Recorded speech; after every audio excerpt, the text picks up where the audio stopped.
참 예수님,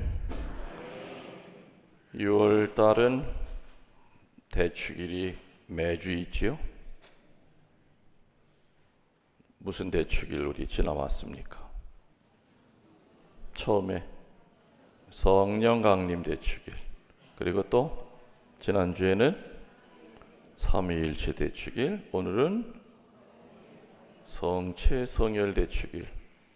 다시 말하면 이 세 대축일은 이성으로 따지고 이렇게 논리적으로 분석하는 그런 믿음이 아니라 그냥 믿어야 되는, 신앙이 없으면은 알아들을 수 없는 축일입니다.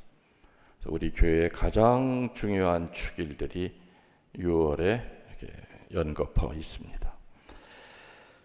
그래서 오늘은 주님의 성체 성혈 대축일이지요. 천주교 신자들이 붙들고 살아야 될 기둥이 있습니다. 이 기둥 두 개를 한 손에 하나씩, 그야말로 손톱이 빠질 때까지 절대 놓치지 않아서는 안 될 보물덩어리 기둥인데, 금으로 만든 기둥인데, 이 기둥을 붙들고 살면 천주교 신자들은 행복해요. 근데 이 기둥을 두 개 중에 하나라도 놓치거나 아예 두 개 전체를 다 잡아본 적도 없는 사람들은 죽을 때까지 세례명을 가지고 있는 천주교 신자로 살다가 죽었다 하더라도 결코 행복할 수가 없는 겁니다. 천주교 신자들에게 있어서 가장 행복한 이 두 가지의 보물입니다. 그것은 사제건 주교건 어느 직책에 있건 누구나 다 우리 교우들은 첫 번째가 성체 성사입니다. 두 번째가 성모님에 대한 사랑, 성모 신심입니다. 성체 성사의 기둥과 성모 신심에 대한 이 두 개의 기둥을 붙들고 살 때 천주교 신자들은 가장 행복합니다. 오늘은 그 둘 중에 첫 번째인 성체 성혈 대축일에 대한 말씀을 교회가 우리에게 전하고 있지요. 여러분들 평일 미사 때도 그렇고 주일 미사 때도 그렇고 성체를 영하기에 합당치 않은 분들을 제외하고는 다 성체를 영하시지요. 근데 여러분들 이제껏 수도 없이 성체를 영하셨었는데 성체 영하면서 너무너무 고맙고 감사해서 눈물을 흘려보신 적이 있습니까? 혹시? 있는 분은 극히 소수일 겁니다. 거의 대부분은 성체를 영할 때 그 뜨거운 것이 내 눈물을 흘리게 했던 적은 거의 없었을 것이다. 모든 크리스찬들이 다 성체 신심이 있는 건 아닙니다. 요한복음 6장 50절에서 58절에 예수님의 유언 가운데 가장 큰 유언, 같은 이야기를 무려 7번을 하신 데는 요한복음 6장 50절에서 58절에 있는 그 내용뿐입니다. 거듭거듭 같은 이야기를 반복하셨는데 뭔지 기억나십니까? 성서책을 들고 오셔야 펴보지요.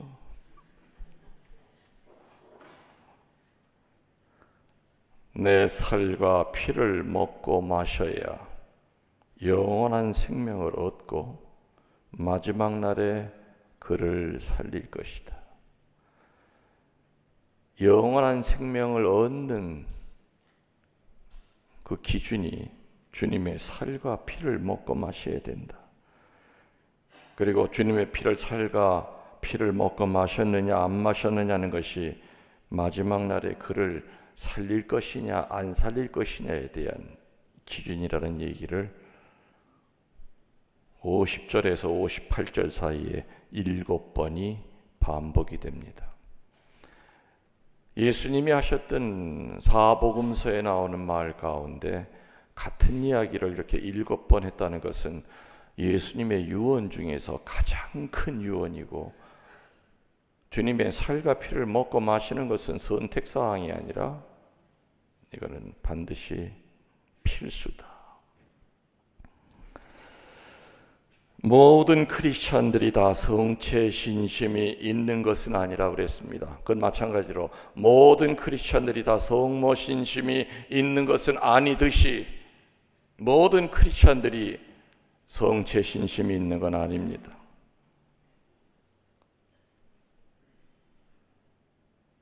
성체를 바라보는 세 가지의 시선이 있습니다. 첫 번째 시선, 성체의 의미를 아예 모르거나 상징으로만 생각하는 수많은 비신자들은 성체의 의미를 전혀 모르고 삽니다. 많은 개신교 신자들도 성체가 그리스도 몸을 상징하는 그것에 불과하다는 그 생각 때문에 중요하게 여기질 않습니다. 1년에 몇 번 빵 사다가 그냥 최후의 만찬을 재현할 뿐입니다. 그 안에 주님의 몸과 피가 만들어진다는 것은 1%도 믿질 않습니다. 그래서 그들에게는 성체는 아무런 유익을 주지 못합니다. 성체를 통해서는 아무런 은총을 받을 길이 없습니다.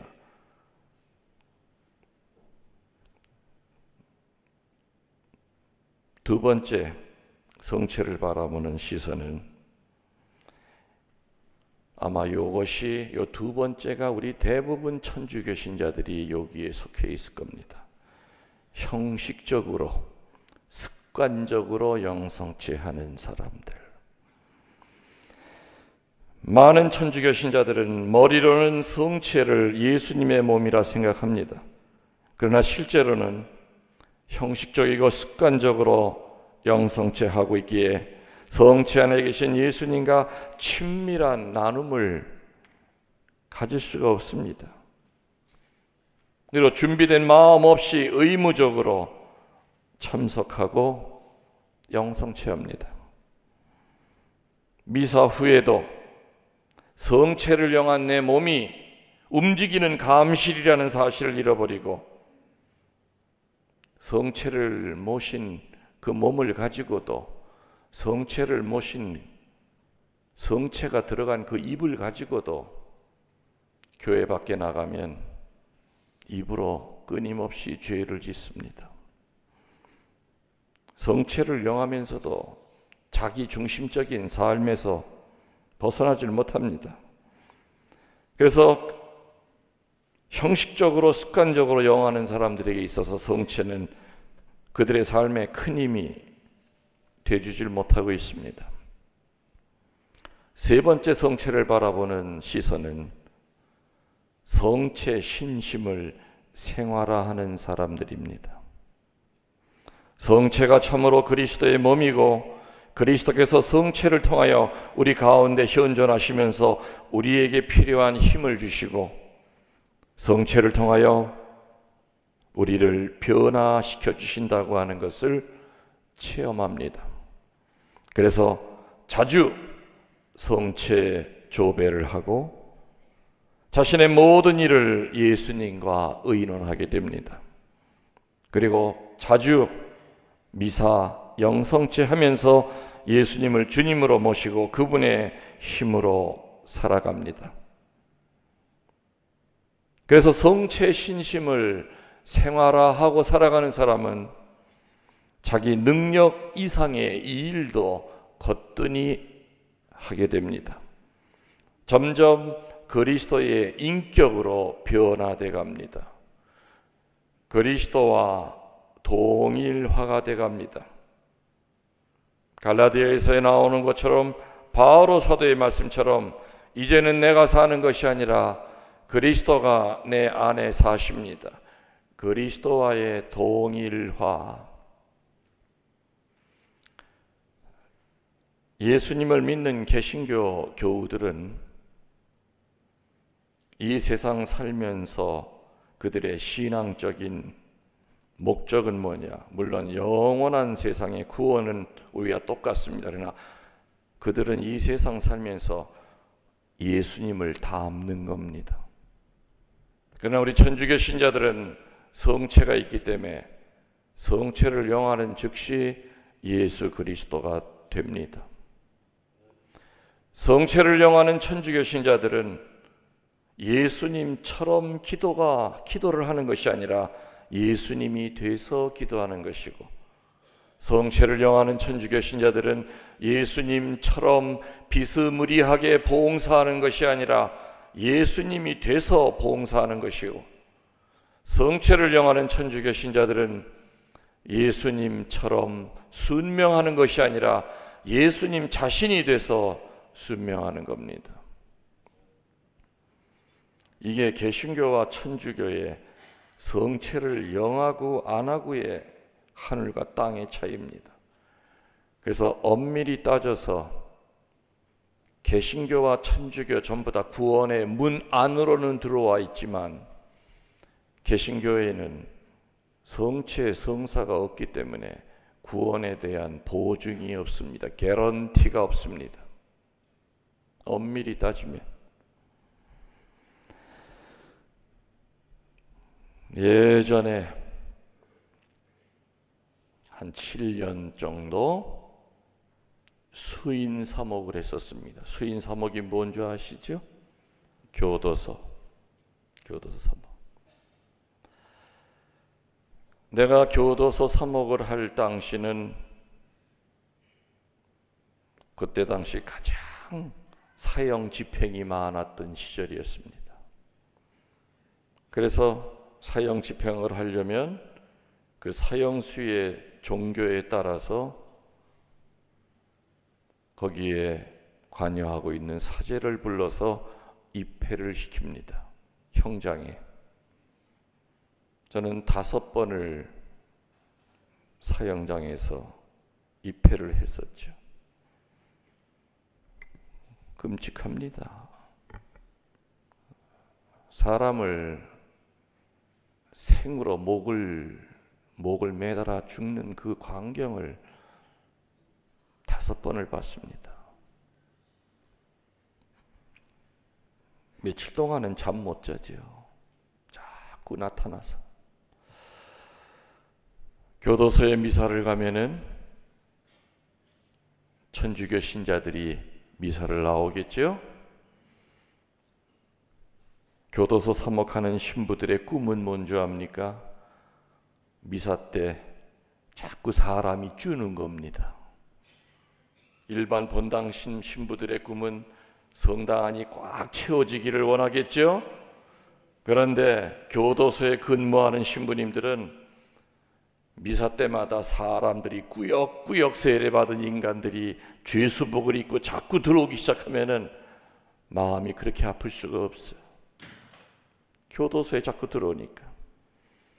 근데 미사할 때 그 미사에 못 들어오는 수인들이 있지요. 사형수들은 그 자리에 참석을 못 합니다. 그러면 그 양반들은 어떻게 해야 되느냐? 미사 끝날 때쯤 되면은 성체를 몇 개 이렇게 모셔다가 내가 직접 사형수 그 감방까지 가야 돼요. 사형수 감방까지 성체를 모시고 복사를 앞세워서 촛불을 들고 긴 복도를 따라서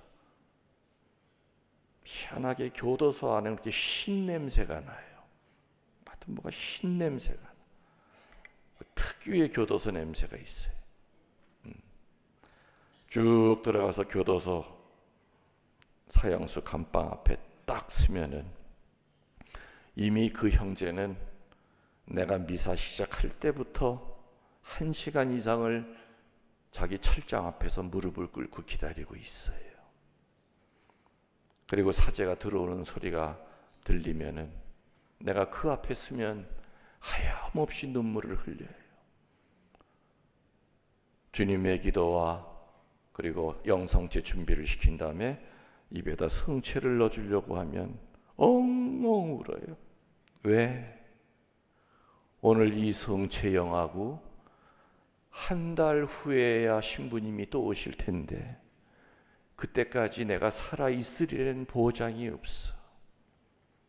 어쩌면 내가 오늘 쳐다보는 신부님 얼굴이 내 생애의 마지막 신부님 보는 거일 수도 있고 내 입에 들어간 이 성체가 내 생애의 마지막 노자 성체일 수도 있다는 생각 때문에 펑펑 울어요.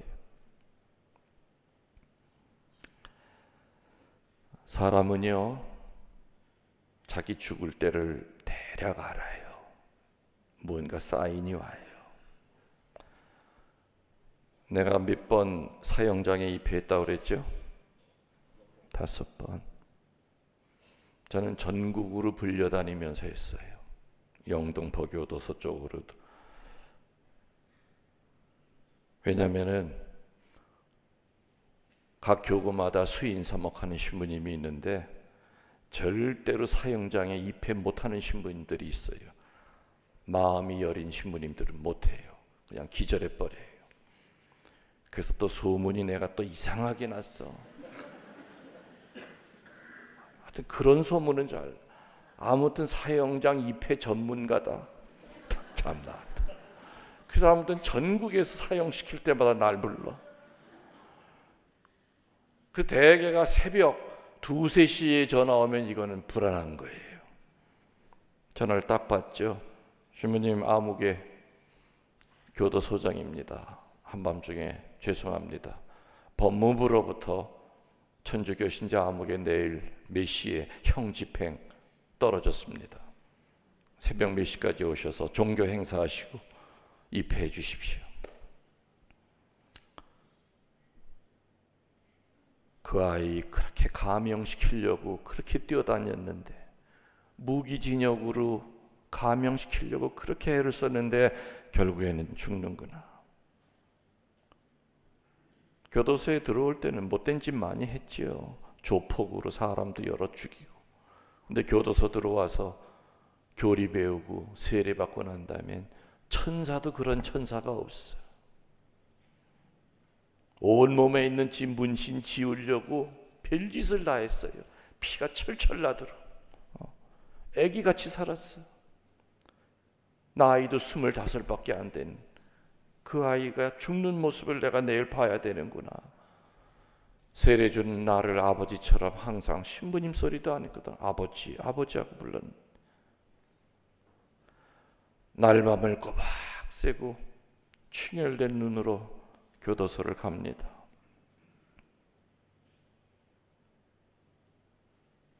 수희가 마지막 갈아입을 옷을 들고 기다리죠. 그리고 사형수 감방까지 딱 갑니다. 사형수들 사형 집행은 절대 미리 안 알려줍니다. 자해할 수가 있기 때문에 바로 그 당일날 아침에 합니다. 본인이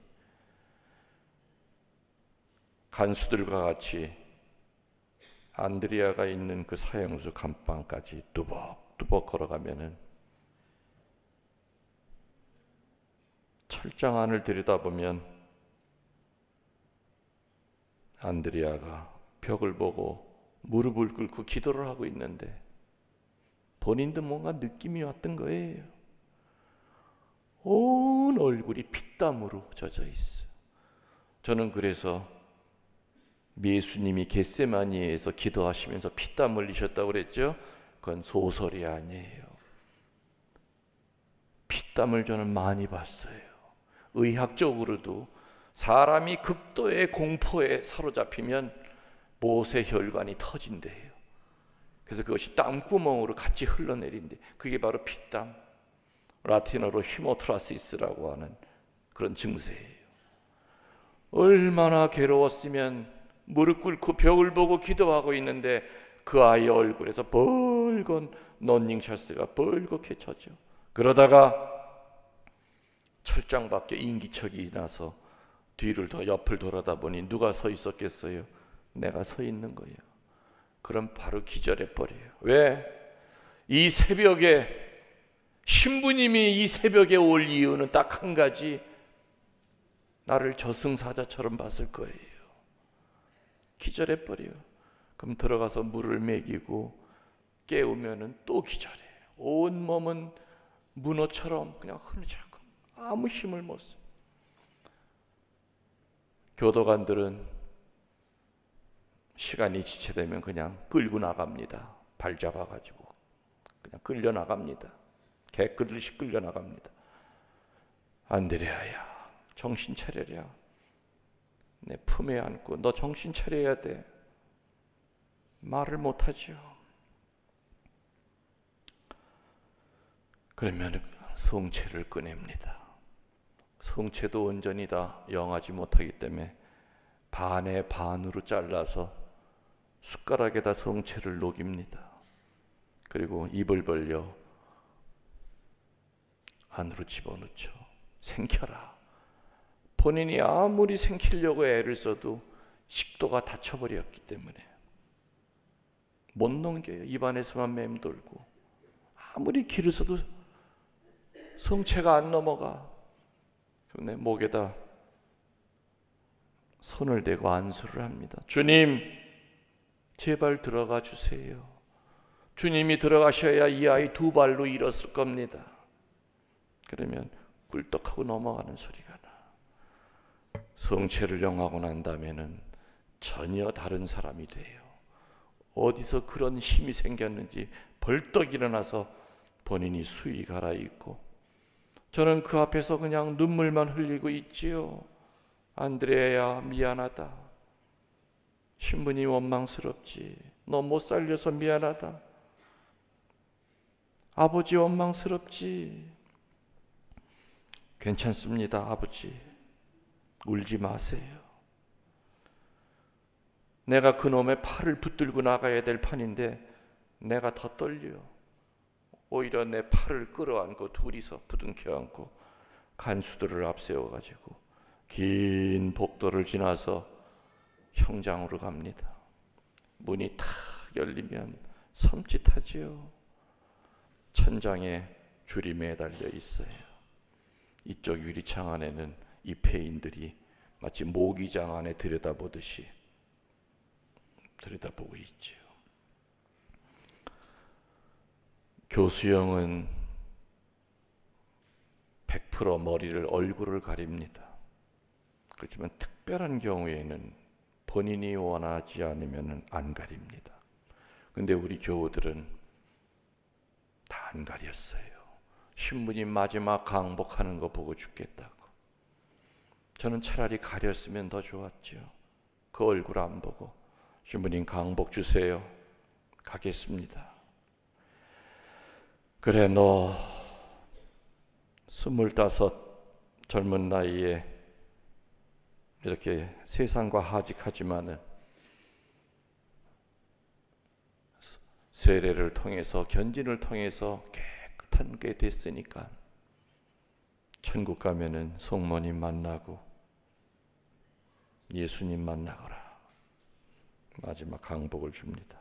성부와 성자와 성령의 이름으로 안드레에게 강복하시고, 숨이 멈추는 그 순간 악마의 유혹으로부터 벗어나게 도와주십시오. 강복이 끝나는 그 순간 덜커덩 하면서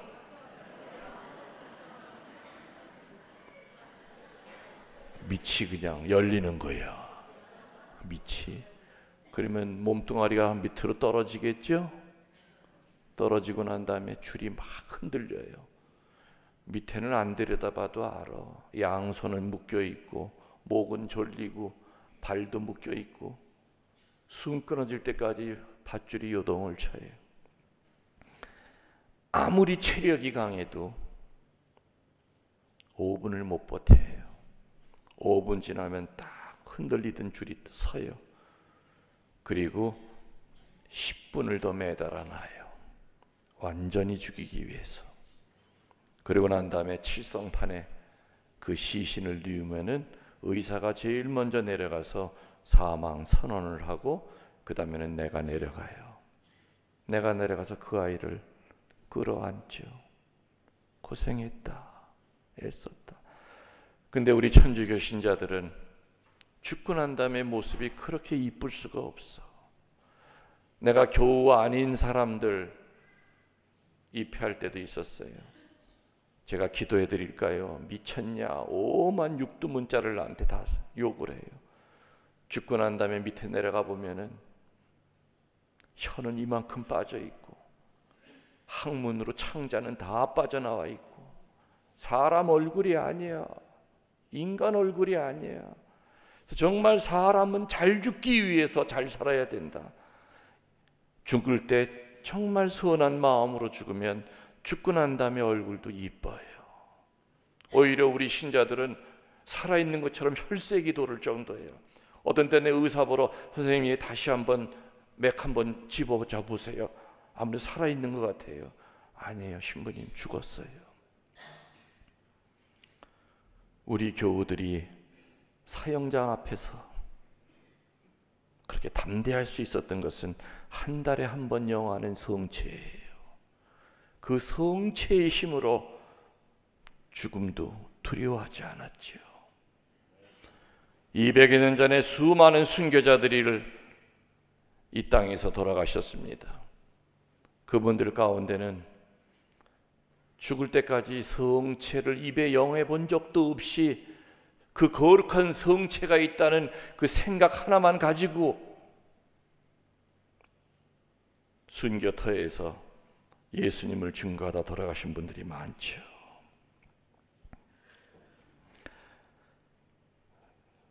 성체를 영하면 우리들은 그리스도의 인격으로 바뀝니다. 그리고 그리스도와 동일화가 됩니다. 그리고 세상 무섭지 않습니다. 담대해집니다. 배짱이 생깁니다. 그래서 성체를 천상의 약이라고 합니다. 영과 육을 치유하는 치유의 약이 성체라고 합니다.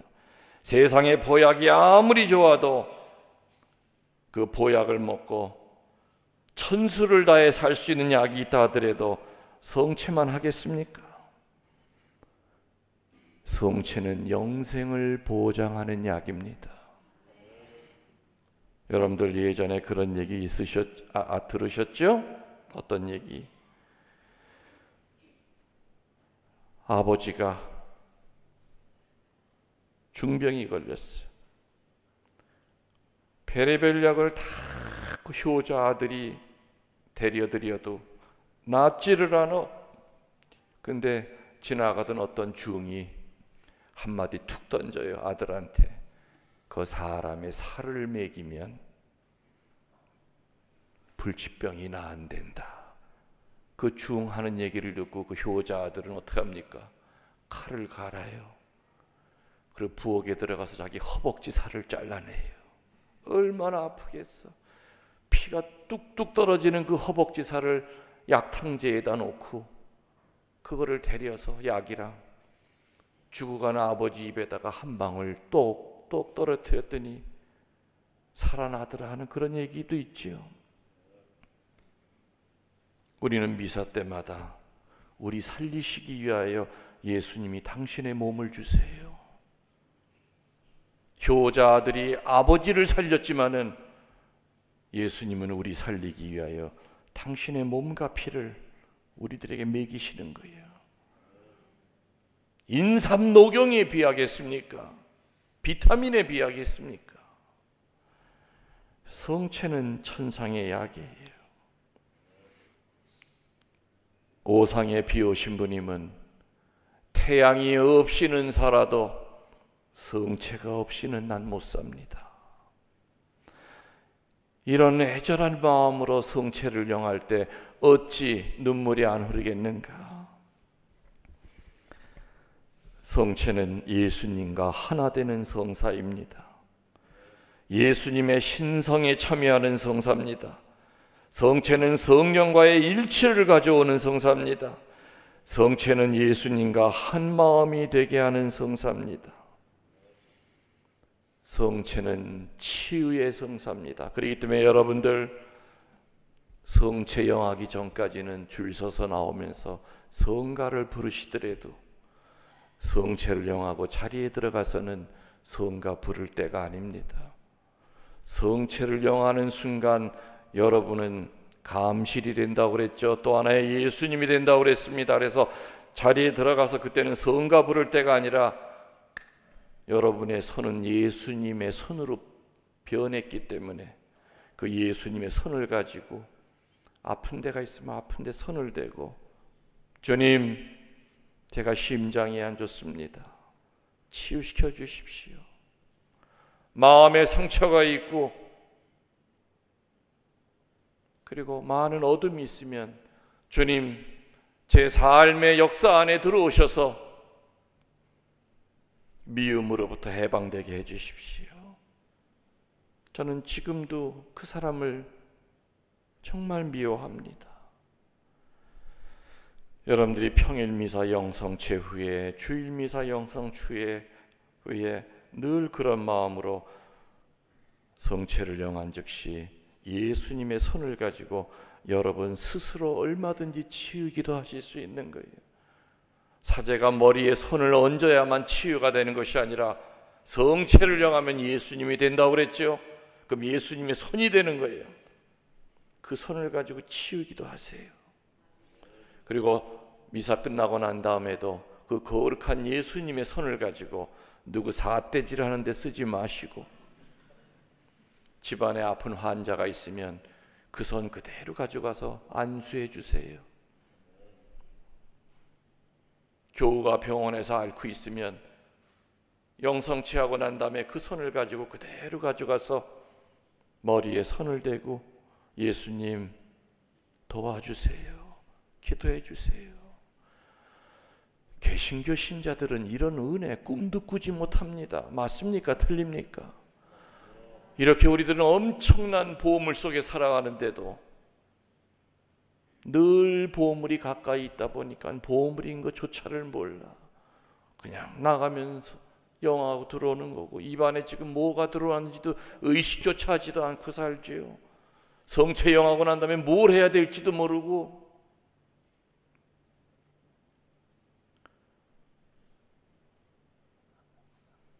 사제도 성체 성사에 체험을 못하면은 빈 껍데기입니다. 오늘도 주님께서는 말씀을 통하여 우리를 양육시키시고 잠시 후에 당신의 몸과 피를 우리에게 주실 겁니다. 천상의 보약을 주실 겁니다. 그리고 자리에 들어가서 그때 여러분들은 그 예수님의 손을 가지고 주님, 제가 간이 안 좋습니다. 치유시켜 주십시오. 제가 요즘 우울증에 빠져 있답니다. 이젠 정신과 약으로부터 해방되고 싶습니다. 주님, 제가 의사도 못 고치는 불치병 환자입니다. 치유시켜 주십시오. 겨자씨만한 믿음만 있어도 나무가 뿌리채 뽑혀서 바다에 심어져라 해도 된다 하였습니다. 거룩한 보물 영할 때마다 하느님의 신비를 생각합시다. 아멘.